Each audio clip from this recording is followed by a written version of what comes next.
The topic for the presentation is habitat evolution imaging features to assess early response and predict the prognosis in oropharyngeal cancer. As we know that there is a rapid increase in the prevalence of oropharyngeal cancer due to the human papillomavirus infection. And the current standard for the treatment for this oropharyngeal cancer locally is the concurrent chemoradiation, which results in morbidity and poor quality of life of the patients. The HPV-related tumors respond well to the chemoradiation therapy, and these patients have a better prognosis. For the de-intensification trials for HPV having a oropharyngeal cancer, RTOZ 1016 trial was there. It did not meet its primary endpoints given by the Gleason scores. And the patients who having the high risk of relapse should not be enrolled in this study. The TNM staging and the smoking history are imperfect for the de-intensification trials. Along with the additional prognostic markers are needed. The purpose of this study is to develop image-based signatures to predict the prognosis of oropharyngeal cancer. This is a totally radiomics-based study. So for this, we need baseline and mid-treatment FDG and PET-CT scan to assess the early responses. A novel spatiotemporal imaging features was used to characterize the evolution of intratumoral subregions, that is our habitats. Along with this, we need primary tumors and involved lymph node with the help of novel spatiotemporal imaging techniques. This is a table here. In this table, patient characteristics are there, and there are two types. In this study, oropharyngeal patient consecutively treated with RT 2009 to 2017, and we have taken pre and mid patient PET-CT along PET-CT scans. So 174 patient was there. We have excluded the patient who have gone through the previous surgery, having the low PET-CT imaging quality and the pathological features T0, and no concurrent chemo was given. So in this study, only 162 patient was remaining for the radiomics. So how this is the overview in this slide, starting from the pre-treatment and finding the imaging signature. So in this study, two cohorts was used. One is for training cohort, one is for validation cohort. 162 patients was there. Out of them, 81 patients we have finding the training values, and we have reproduced the same values here in this figure. We finding the same value of habitats, and between the training and validation, those intensity maps are using further for finding the contouring and the registration variable. We'll discuss it later. In this figure, this is a schematic illustration of proposed habitat discovery framework. This method consists of two-stage clustering process. So first is individual level clustering based on city number at SUVs plus their local entropy maps, and followed by the population level clustering. So in this population level clustering, distributed stochastic neighboring and embedded analysis was used to find out the tumor superpixels populations along with the nodal superpixel population. Corresponding to this TSNE analysis, we have finding out the three different density. Means we have extracted the different features from the pre-RT and the mid-RT treatment CT scans and PET scans. From that, we have finding our habitat map.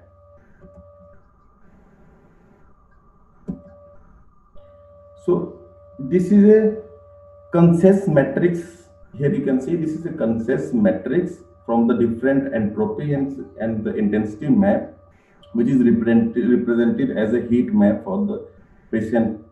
The patients are both in these figures are represented as rows as well as the columns, and the consensus values in this map, this is a very huge topic actually, ranging from 0 to 1. 0 means the patients which are never grouped together, and intensities means, and the 1 means always grouped together. And here This is a box and whisker plots here. This one is a box and whisker plots which shows the distribution of four pet city, pet SUV, city number, and entropy maps. It means the stars, the star which is showing here. It means these are the significant values, and here the p values for the training and the validation purpose both. If the TP value found to be less than 0.0001, 0.0001.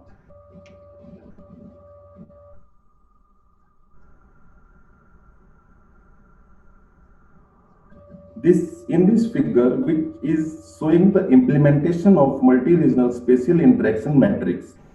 Here, this one, in this which summarizes the co-occurrence statistics among different habitat regions. One is pre-habitat, in between separating habitat regions for pre-RT techniques and for the mid-RT, and finding the quality. It means this statistics is using the different habitat regions, and it is computed separately for pre-RT and the mid-RT treatment. And finally, this delta multi-regional spatial interaction matrix will give us the change of spatial habitat interactions here, this one.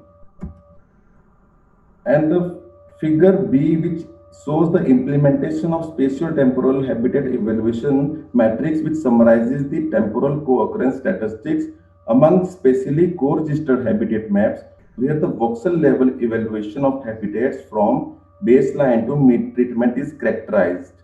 In both cases, we have included the surrounding tissue as a distinct habitat region to account for its relation with the tumor.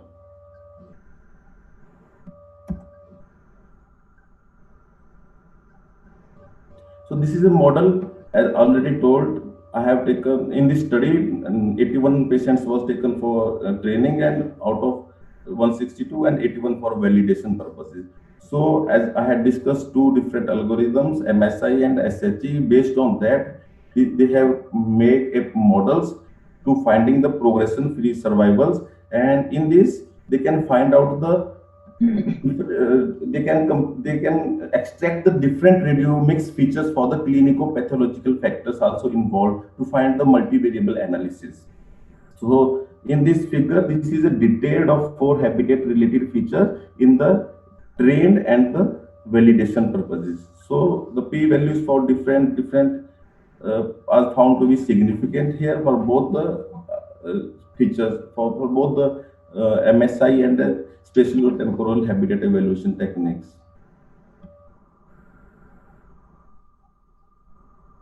This is a waterfall of the predicted risk with the, this one is a predicted risk for the training cohort waterfall graph, this, and the second one is for the habitat evaluation based imaging signature for the training as well as for the cohort.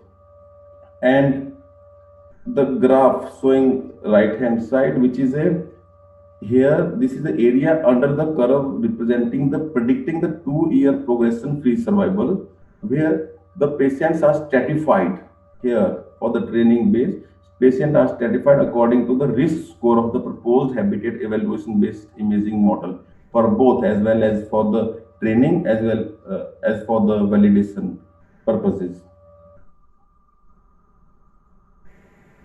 And this graph is a Kaplan-Meier curve for the progression-free survival, where patients are stratified by the median risk score according to the proposed habitat evaluation-based imaging signature, which we have extracted earlier in the earlier slides for the training cohort as well as for the validation cohort.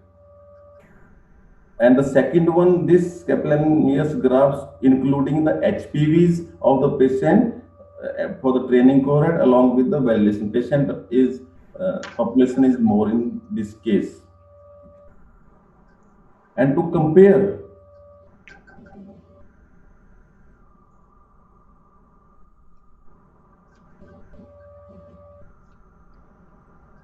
Yeah, Dr. Balbir, please be try to conclude because am I you have to audible? present the next abstract also. This is the accuracy of predicting the progression-free survival by the conformity index for habitat-based imaging signature compared here with the top-ranked conventional imaging features from the PET along with the CT images, which are extracted respectively at the pre-treatment and the mid-treatment where there is a change. The comparison was carried out separately in the training along with the validation cohorts, and it was ranked with the conformity index. So the last slide.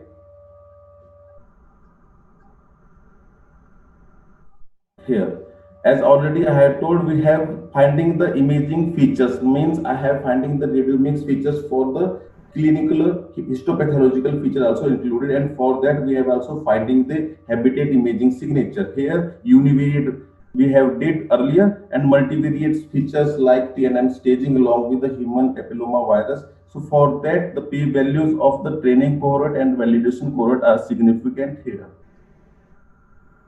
And to summarize, this developed novel habitat image-based signature which predicted the disease progression and prognosis in the oropharyngeal cancer.